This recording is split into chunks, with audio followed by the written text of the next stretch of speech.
In the heart of a bustling college campus, amidst the vibrant fall foliage, there stood a young man named Ethan.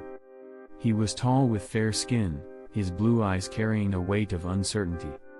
Ethan had a rough childhood. He suffered from depression from a young age, leading to medical problems early in his life. His family barely had enough money for groceries each week, and because of his poor health, his grades in high school suffered and he was not qualified for any scholarships. The only available scholarships were for women, people of color, or military. His family exhausted all of their saving and got into crippling credit card debt in order to send him to college. One day at school, Ethan found himself drawn to a small room tucked away in the student center. A sign on the door read, "Diversity Dialogue Group."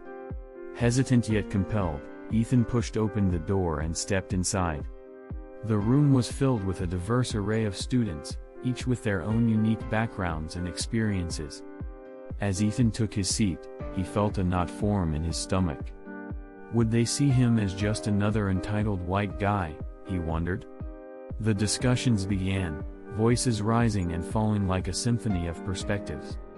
Ethan listened intently, his feeling of empathy and relation to each story shared. He heard tales of struggle, of resilience in the face of adversity. And with each story, Ethan felt a feeling of belonging overcome him. As the weeks passed, Ethan became a regular attendee of the Diversity Dialogue Group. He immersed himself in the narratives of his peers, absorbing their pain and their triumphs. One day, during a particularly impassioned discussion, Ethan found himself at the center of attention. A fellow student, Maria, turned to him with fire in her eyes.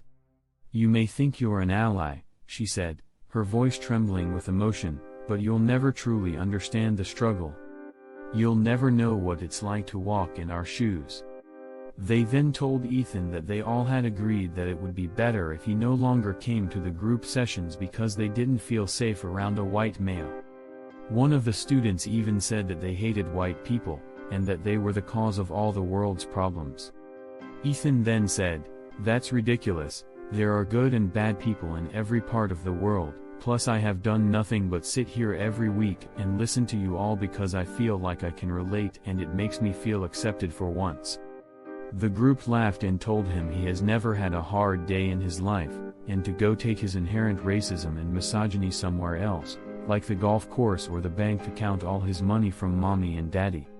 The group then stated how they were headed to an event to protest a war on the other side of the world where a country was suffering from injustice and hardship, and that they were going to make a real difference in people's lives who are struggling by protesting. They then discussed the best possible route to get to the protest in order to avoid all the homeless people on the street.